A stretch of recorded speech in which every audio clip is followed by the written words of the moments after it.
Continuamos entonces con nuestra clase de soteriología, la doctrina de la salvación.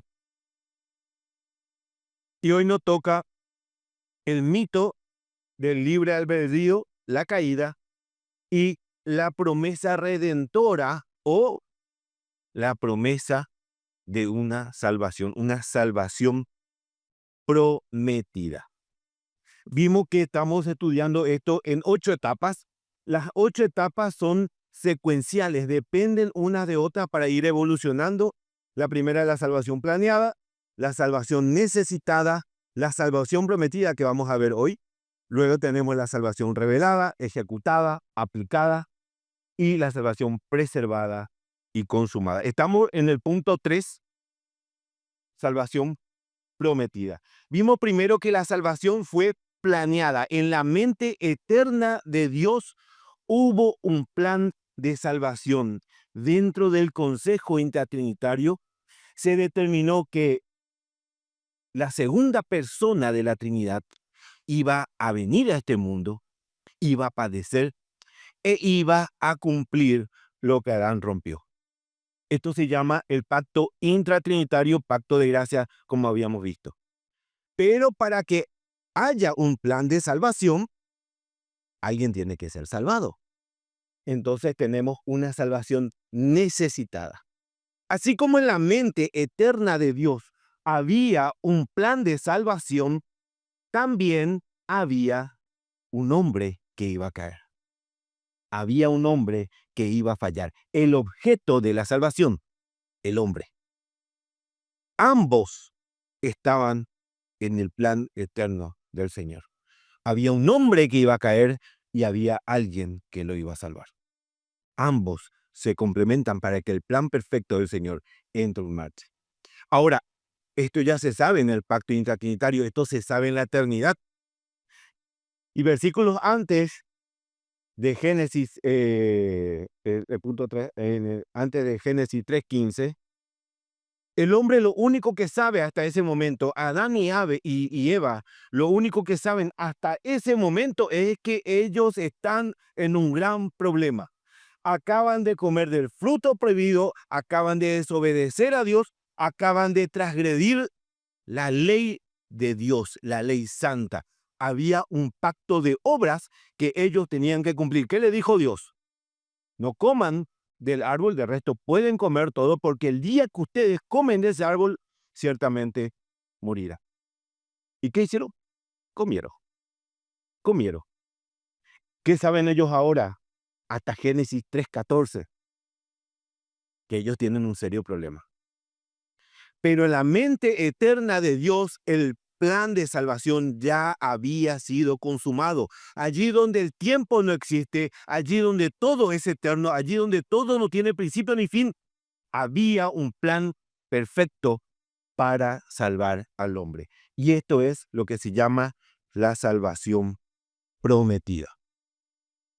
Vamos hacia adelante. Uno más. Uno más. Salvación prometida. O la promesa de la salvación. Pasan los siglos y el hombre sabe de que hay una promesa de salvación. Siguiente. Pero ¿qué hace el hombre? El hombre empieza a debatir cómo se produce esa salvación. Quienes actúan, quién es responsable, empiezan a debatir de manera filosófica y surgen dos corrientes. Por un lado, la corriente que dice que todo el plan de salvación completo depende de Dios. Esto sostenía Agustín de Hipona, como habíamos visto, uno de los primeros teólogos que hace la sistematización de la soteriología. Pero por el otro lado, surgen otras corrientes. ¿Qué dice la otra corriente? Que la salvación depende del hombre. Contemporáneo a Agustín de Hipona le teníamos a Pelagio. Pelagio que decía, el hombre es bueno, el pecado de Adán no le contaminó al hombre. El pecado de Adán termina con Adán y el hombre nace bueno, blanco, maravilloso, perfecto, sin ninguna mancha del pecado. Y él puede elegir si quiere pecar o no quiere pecar. La salvación depende del hombre, el anterior. La salvación depende del hombre. Después de Pelagio vino el semipelagianismo. Recordemos que para el siglo XVI el semipelagianismo ya estaba en toda la Iglesia Católica Apostólica Romana, ya era la doctrina que predominaba en ese tiempo. Surge Erasmo de Rotterdam, uno de los principales referentes del semipelagianismo, y Erasmo de Rotterdam dice, la salvación depende del hombre. El hombre es el que elige a Dios y Dios le ayuda. Era una salvación, ¿te acuerdan? Sinérgica. La fuerza de dos para lograr la salvación. Luego viene Arminio y Arminio dice, sí, el hombre fue afectado por el pecado, pero la salvación no viene del hombre, viene de Dios y el hombre le ayuda. También una salvación sinérgica donde dos actuaban. Muchos, así como Erasmo, defendían que la voluntad humana conservaba la capacidad de elegir a Dios. El hombre fue afectado por el pecado. Pelagio dijo, el hombre no fue afectado por el pecado. Los siguientes dicen, sí, el hombre fue afectado por el pecado, pero no tanto como para no distinguir entre lo bueno y lo malo y elegir a Dios. La diferencia era que en uno el hombre daba el primer paso, esto decía Erasmo de Rotterdam, semipelagiano, y los arminianos luego decían, no, es Dios abre los ojos, pero después es el hombre el que decide si quiere ser salvo o no quiere ser salvo. En todas las doctrinas, Pelagio, semipelagiana y arminiana, el hombre tiene el control de la salvación, de una u otra manera. De una u otra manera, el hombre tiene en su mano la decisión final. Los reformadores como Agustín de Hipona, Martín Lutero, Juan Calvino lo refutaron, negaban esto. Agustín de Hipona dice, el hombre fue totalmente depravado, corrompido por el pecado original y el hombre no busca, el hombre no quiere a Dios. Y en cada una de estas controversias que vimos, en cada una de estas controversias, la pelagiana, semipelagiana, la arminiana, surgen concilios, surgen sínodos donde se elaboran documentos en los cuales se deja una postura clara y contundente de qué es lo que la Iglesia piensa a partir de las Santas Escrituras y dejan un testimonio claro, denunciado, que deben servir para que luego la Iglesia no vuelva a entrar en el mismo debate y en los mismos errores. Por ejemplo, las confesiones del siglo XVII, como la de Londres, la de 1689, a la que nosotros nos adherimos, explicitan la caída del hombre y su incapacidad espiritual. El hombre no tiene manera de buscar a Dios si es que Dios no le llama. Si Dios no le llama, el hombre no va a buscar a Dios jamás. Para la humanidad en general, para el ser humano natural, caído, descendiente de Adán, el hombre es bueno.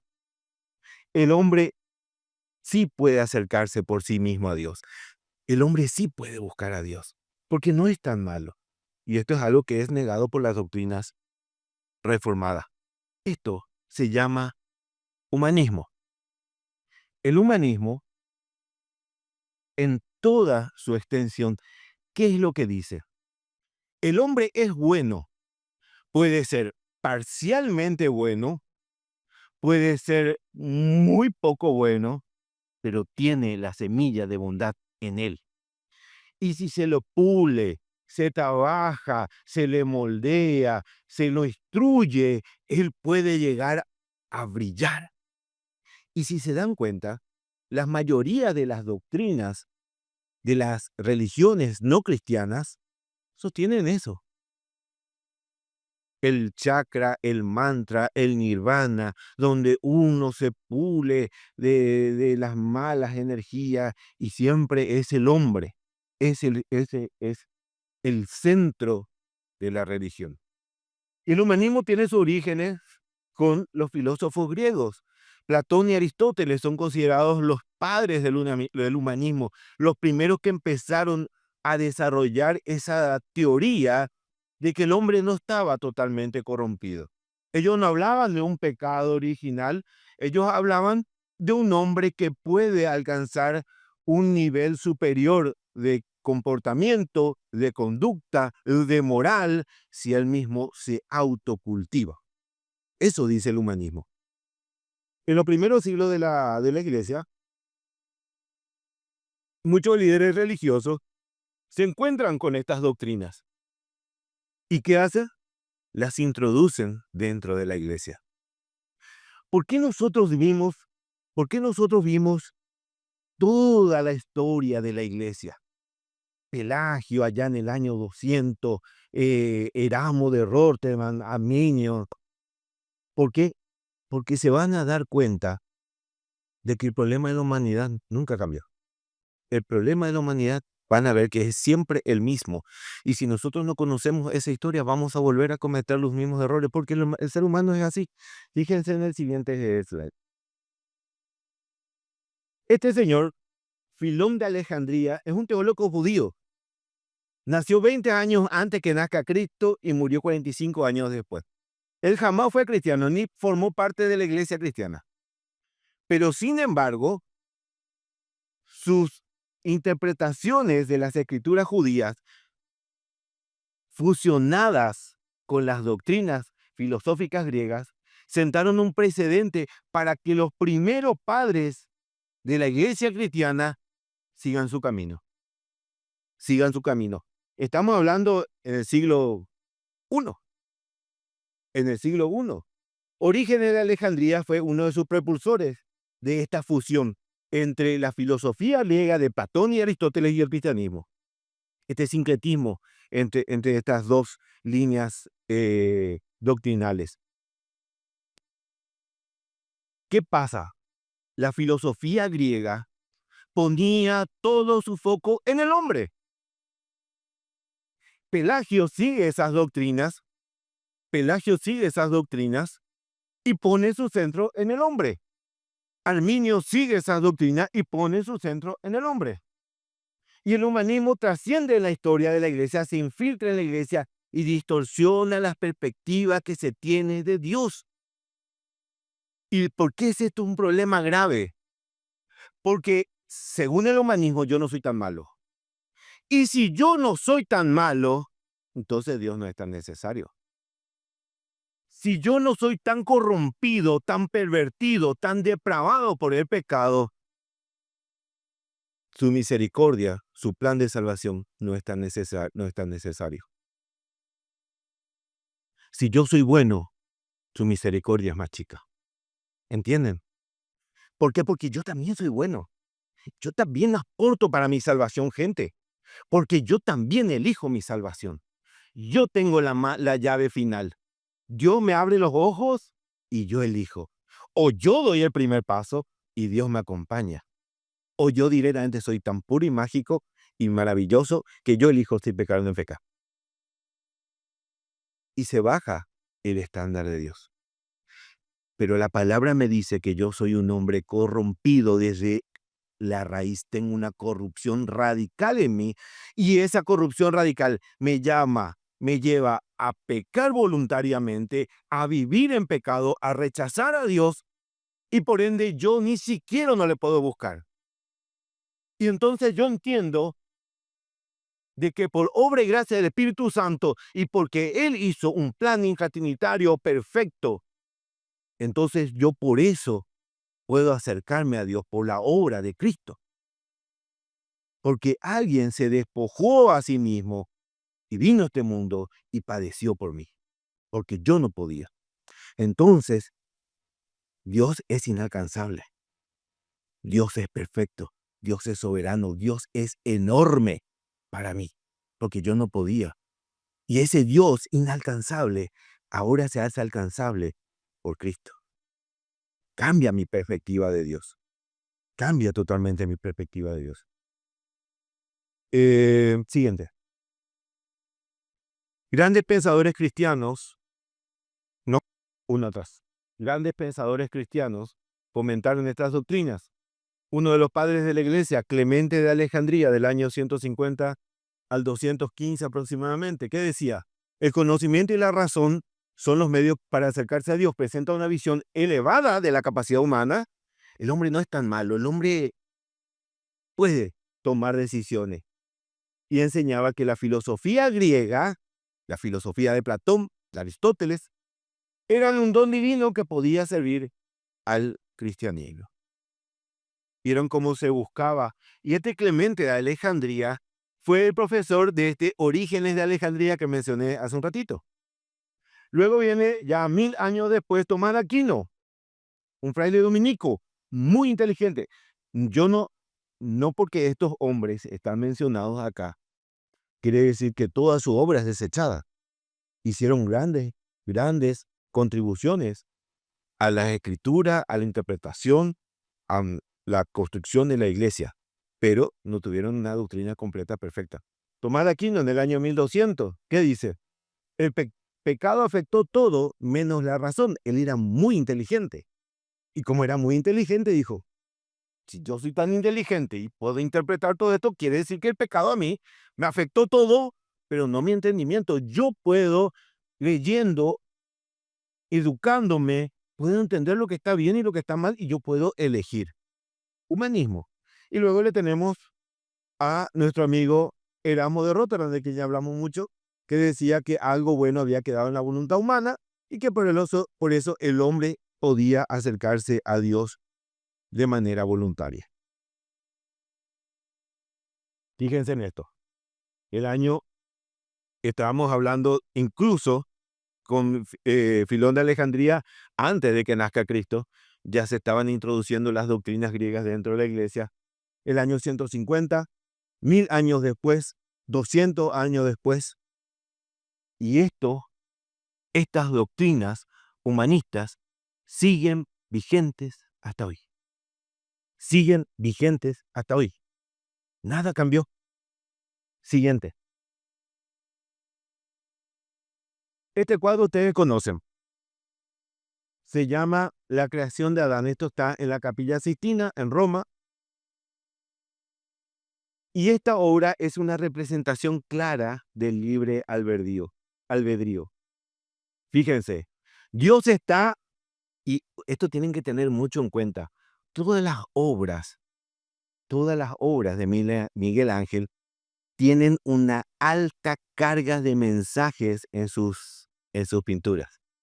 Incluso Sugel Michelin mencionaba que cuando visitó la Capilla Sixtina, y en la representación del jardín del Edén, están Adán y Eva con el árbol prohibido, y es Adán quien le está bajando la rama para que Eva pueda alcanzar la fruta prohibida.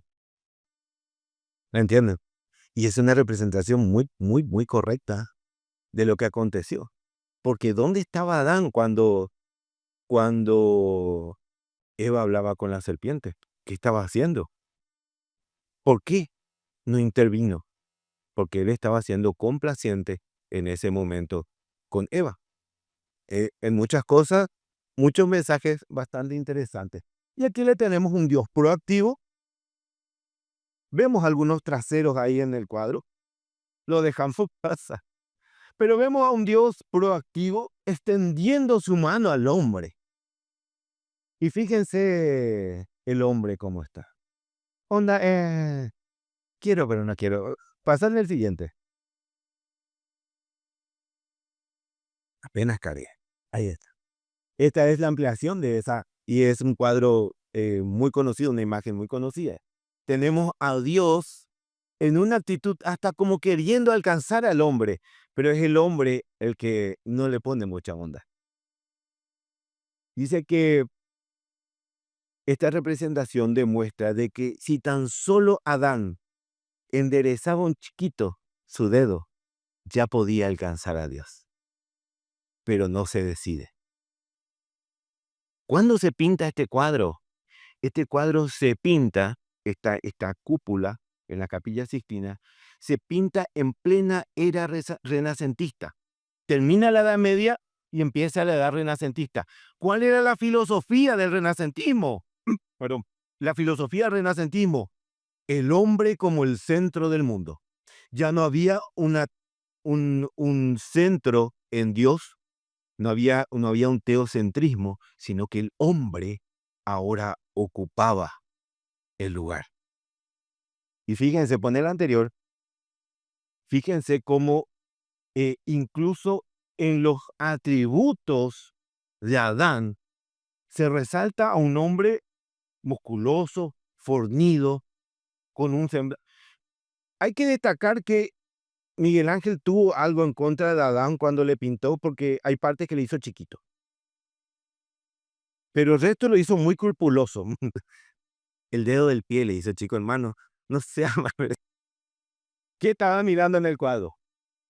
Pero lo hizo muy fornido, lo hizo muy perfecto. ¿Por qué? Porque en la era renacentista el hombre es el centro. ¿Se acuerdan del hombre perfecto de Da Vinci?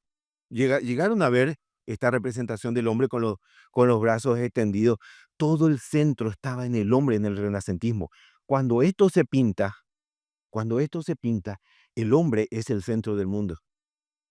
Y es el hombre quien, según esta pintura, da la ilustración de ese libre albedrío donde el hombre decide si quiere seguir a Dios o no quiere seguir a Dios. ¿Se acuerdan que les dije que para el siglo XVI toda la Iglesia Católica Apostólica Romana era semipelagiana? Era totalmente semipelagiana. El hombre decidía si seguir a Dios o no seguir a Dios. Y esto se representa hasta en el arte. ¿Ustedes conocen la película E.T.? ¿E.T.? ¿Vieron alguna vez la película E.T.? Una película de los años 80. ¿Alguien vio? ¿No? Bueno, la portada de la cartelera del cine era justamente el dedo de este alien tocando el dedo del niño con el que hacía contacto. Una representación de esto. Ahora, ellos sí hacían contacto, en este ellos no hacen contacto. Pero cuando uno vio la película y ve esta imagen y ve la portada, hace una conexión inmediata con esa película. Y dice, esa portada es una ilustración de este momento.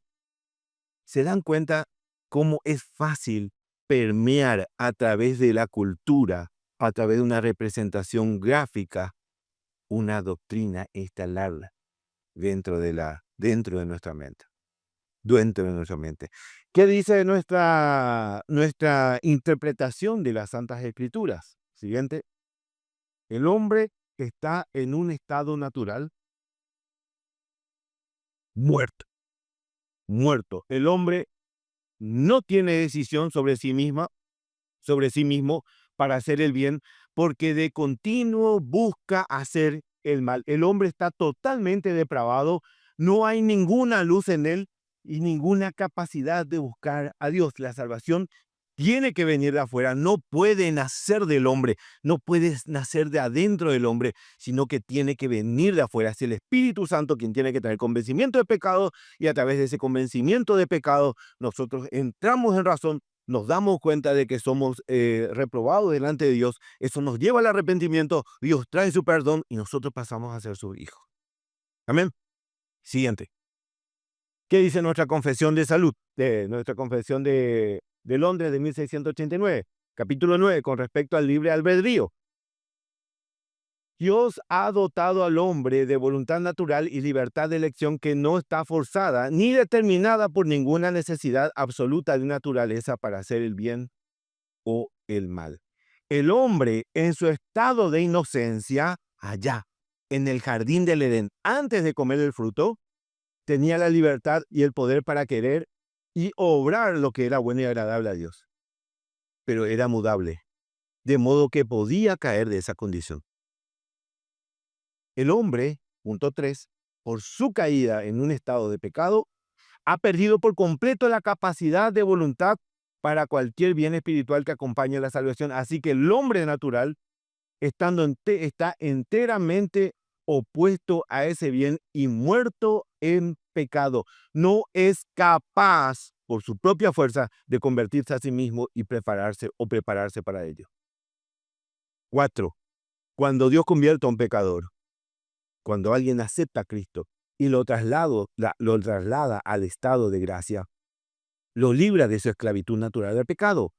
Y su sola gracia lo capacita para querer obrar libremente lo que espiritualmente es bueno. Sin embargo, a causa de su corrupción que queda, no lo quiere perfectamente, ni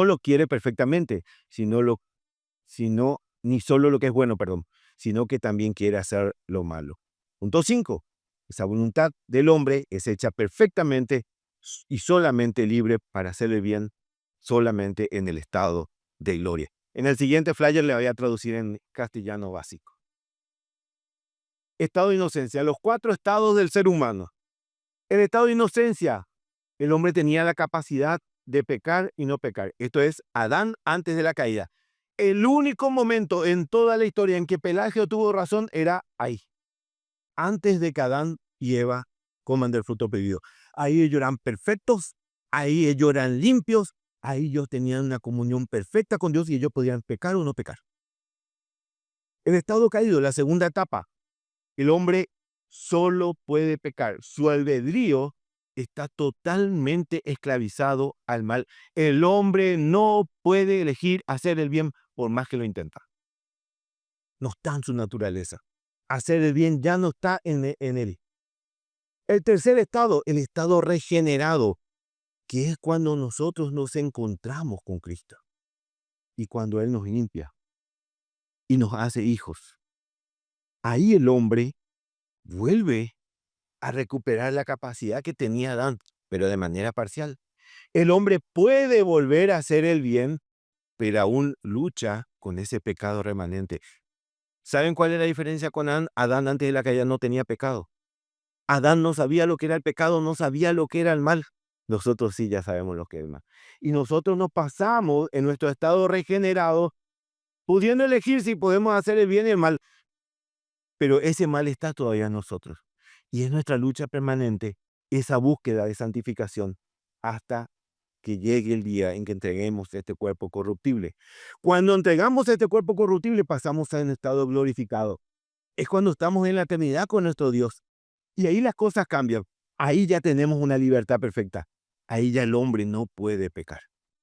Ahí el hombre solo puede hacer el bien.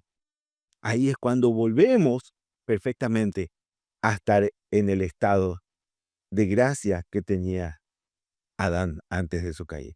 Siguiente, con una salvedad de que en el estado glorificado nosotros no vamos a poder pecar. Adán podía pecar o no pecar. En el estado glorificado nosotros ya no vamos a poder pecar. En todo su peregrinar por el mundo, hermanos, en cualquiera de los 4 estados, caído, inocencia, regenerado o glorificado, el hombre es un agente libre y responsable de sus decisiones. Pero ¿por qué yo voy a ser responsable de mis decisiones si yo no elegí nacer pecador? A mí ya me hicieron así y vine fallado de fábrica. Y viendo materiales en estos días sobre esta clase, me pusieron una ilustración y no recuerdo quién fue que la dijo, pero me pareció muy apropiada. Suponete que vos sos un niño de la edad de Julian y te dicen vamos a ir de paseo y vos decís, y bueno, ¿qué va a decir? Sí. Y te llevan de paseo en un barco y el barco se hunde. Y como el barco se hunde, viene un barco a rescatarlos a ustedes porque el barco se está hundiendo. Pero vos decís, yo no me voy a subir a ese barco porque yo no elegí venir. A mí me trajeron y así. ¿No le parece estúpido? ¿Verdad? Bueno, hay una salida. Hay una salida. Esa salida es Cristo, pero el hombre no toma esa salida. El hombre es plenamente responsable de rechazar a Cristo, aunque él no haya decidido que necesita a Cristo. Siguiente. Cuando estemos en nuestro estado glorificado en la eternidad, hermanos, ahí es cuando vamos a tener la verdadera libertad del pecado. La libertad no consiste en elegir entre hacer el bien o hacer el mal. La libertad va a ser que vamos a ser esclavos, pero del bien. Nosotros hoy somos esclavos, pero del mal. Allá vamos a ser esclavos, pero del bien. Nosotros no vamos a poder pecar, no vamos a tener esa capacidad de elegir entre el bien y el mal, ya no vamos a estar sujetos a ningún tipo de tentación. En la eternidad el pecado no entra. Allá vamos a estar en total libertad pero de no pecar, de no pecar. Por eso la ley moral de Dios se llama la ley de la libertad, porque allá es donde realmente nosotros vamos a poder ser libres.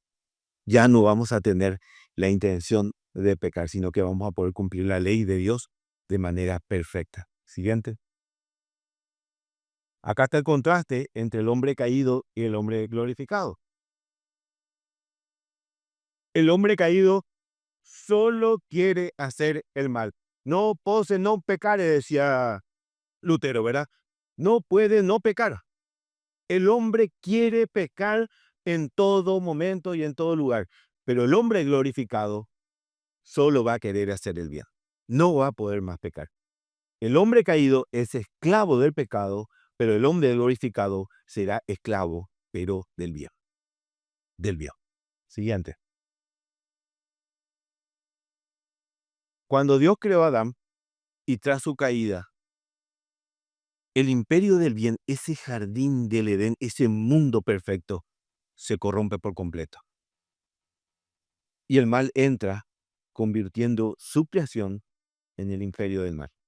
Dios es el que permite que el mal entre en el imperio del bien y su caída, sin ser el autor del pecado y sin ser el autor de la tentación.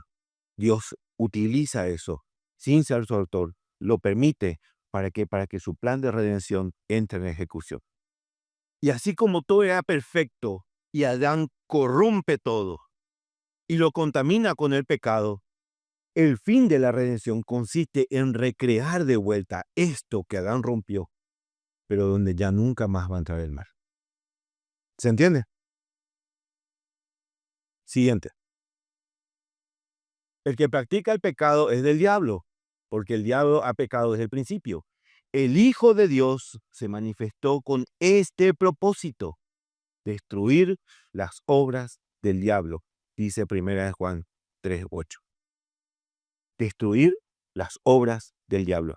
Esa es la misión que tiene este plan de salvación y la obra de Cristo. Siguiente.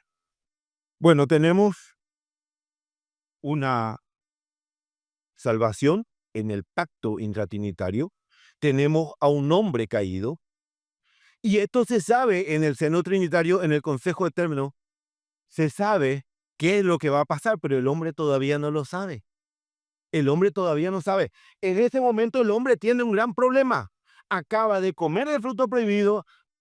Dios lo va a desterrar, se encuentran desnudos, entienden que pecaron y entiende que el pecado entró en el mundo y que la muerte entró con eso. Ellos lo saben.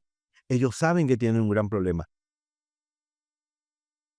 Pero en el seno trinitario ya había un plan en la eternidad que estaba en marcha. Y ese plan ahora tiene que ser comunicado al hombre. ¿Cómo Dios revela? ¿Cómo Dios cuenta esto al hombre? A través de pactos, con pequeñas cápsulas. A lo largo de toda la historia del hombre, Dios va revelando progresivamente a través de pactos e incluso también de profecías, va revelando cómo iba a ser ese pacto de salvación.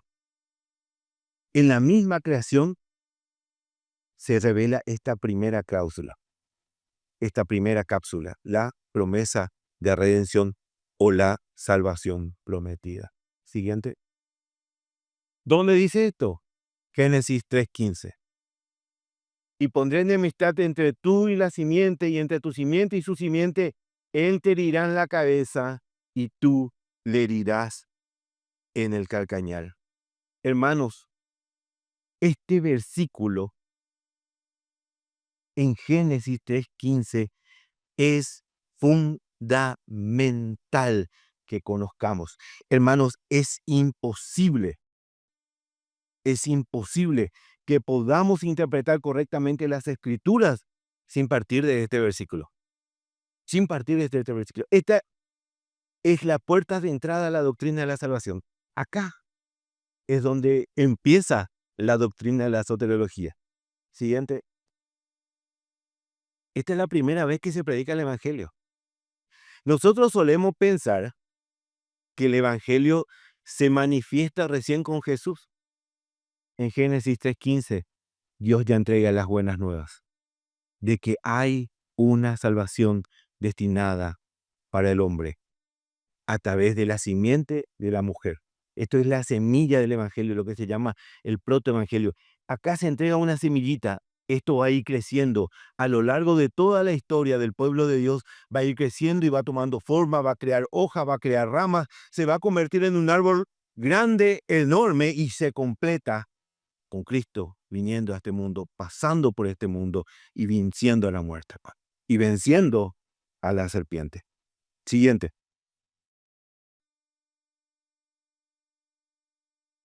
El hombre tiene acá una promesa, pero también hay una sentencia para una de las criaturas.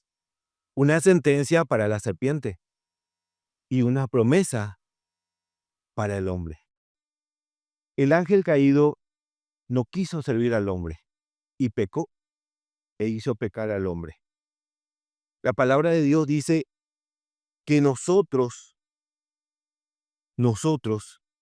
somos la creación más excelsa de Dios. Por eso, cuando se le dio la orden a Satanás, al ángel que cayó, de que asista al hombre, él se revela. En Hebreos 1:14 se describe la función que ellos tenían. Estos espíritus ministradores enviados para servicio a favor de los que serán herederos de salvación. Él se revela contra esto. Pero Dios envía a la segunda persona de la Trinidad para que Él cumpla lo que el ángel caído no quiso hacer. El siguiente. Y en esto hay un principio bíblico, hermanos. El mayor servirá al menor. Cristo, siendo aún mayor que los ángeles, vino y sirvió a una criatura, a nosotros, por amor para nuestra salvación. Y este es un principio bíblico, hermanos. Bueno, y acá tenemos 3 características que vamos a desentrañar de este versículo. Y pondré enemistad entre tú y la mujer, y entre tu simiente y su simiente, y éste le herirá en la cabeza, y tú le herirás en el calcañar. Tenemos primero una actitud decretada. Dios anuncia una enemistad entre la simiente de la mujer y la simiente de la serpiente. Se dan cuenta que a lo largo de toda la historia y todos estos personajes que vimos, por un lado tenemos la palabra de Dios tratando de mantenerse firme y fiel, y por el otro lado, doctrinas paralelas que tratan permanentemente de sacar la gloria a Dios y dársela al hombre. Permanentemente. Eso es el humanismo. Sacar la gloria a Dios y dársela al hombre. ¿Cuál fue el pecado de Eva? Dice que vio la fruta y le pareció agradable, porque la serpiente le dijo: no moriréis, sino que seréis igual a Dios, conociendo el bien y el mal. Y Eva mira, y ella quiere ser su propio Dios. Ella quiere ocupar el lugar de Dios. Ella quiere ser igual a Dios. Y a lo largo de toda la historia de la humanidad, vemos que ese es el mismo problema que sigue teniendo el ser humano. El hombre quiere sacar a Dios de su trono, de su gloria, y sentarse él, y ocupar él ese lugar. Y él llevarse la gloria, él ser su propio salvador, él tener méritos, él llevarse sus deleites, él autosatisfacerse, sea a través de placeres carnales, sexuales, a través de distintos menesteres que puede ofrecer el mundo. Riquezas, gloria, todo es para mí, porque yo me merezco mi gloria. Es el humanismo en plena ejecución, en plena ejecución. Y vemos una actitud decretada. Los hijos de Dios van a tener una enemistad con los hijos de la simiente de la serpiente. Y esa enemistad va a determinar una agresión decretada. Promesa que el Mesías herirá la cabeza de la serpiente, pero también la serpiente le va a herir en el talón. Va a haber una permanente agresión, pero también hay una victoria decretada. El hijo de la mujer vencerá a la simiente de la serpiente. Amén. Bueno, siguiente. Vemos que la salvación va a ser con sufrimiento. No va a ser fácil. Va a ser a través del padecimiento del Hijo. Esto es el punto de partida del plan redentor divino que culmina con Cristo. Hasta ahora, ¿qué es lo que ellos saben? Ellos saben que de la simiente de la mujer va a venir algún día el Salvador del mundo. Y eso es todo. Eso es todo. No saben, no es que Dios acá ya les contó todo. El día de mañana una virgen en el año tanto va a nacer, va a ser perseguida, va a morir. Nada no saben. Pero ellos miran a esa promesa y miran para adelante. Y ellos abrazan esa promesa. Y con fe, ellos dicen, de tu simiente, Eva, va a venir el Salvador del mundo. ¿Cuándo, cómo, dónde? No lo saben todavía. Eso va a ir Dios revelando progresivamente a lo largo del tiempo. Siguiente.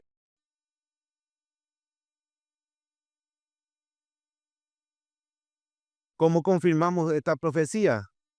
Gálatas 4:4, Pablo dice, pero cuando vino el cumplimiento del tiempo, Dios envió a su Hijo nacido de mujer. Pablo está haciendo referencia a Génesis 3:15, evocando al nacido de la mujer. Jesús es la simiente de la mujer que vence a Satanás. Romanos 16:20, 2 versículos nomás para tener la ilustración. Y el Dios de paz aplastará en breve a Satanás bajo vuestros pies. También hace alusión al cumplimiento final que tenemos con la promesa de Génesis 3:15 y se afirma la victoria final de Cristo y de su iglesia sobre la serpiente. Y con esto ya termino. Siguiente. Conclusión. El ser humano es incapaz de salvarse por sí mismo. Dios establece su plan de salvación desde la eternidad para todo intratrinitario. Dios desde el principio entrega esta promesa de salvación, Génesis 3:15, y el plan de salvación empieza a desarrollarse progresivamente a partir de este punto. Y eso es lo que vamos a ver en la siguiente reunión, cómo ese plan se va revelando a través de pactos y cómo Dios va mostrando las señales y los tipos de Cristo. Y Adán y Eva abrazan esta promesa y creen en esta promesa. ¿Cómo sabemos eso? Adán le cambia el nombre y le llama Eva. ¿Por qué le cambia y le pone Eva? Porque le dice, porque serás la madre de todos los seres vivientes. ¿Y qué hace a continuación Dios? Dice que los cubre con unas túnicas de pieles, con unos vestidos hechos de piel. Y eso simboliza el sacrificio expiatorio. Dios cubriendo la desnudez del hombre, su estado de impureza, y lo expía a través de un sacrificio. No es que Dios encontró un animal o creó, no. A partir de ese momento en que Dios entrega la promesa, el mundo ya está caído, el mundo ya está corrompido. Y Dios establece que va a ser una redención expiatoria. Primero con animales, con corderos, simbolizando aquel cordero perfecto que iba a venir para librarnos del mal y del pecado. Amén. Pongámonos en pie, hermanos. Esto es la salvación prometida.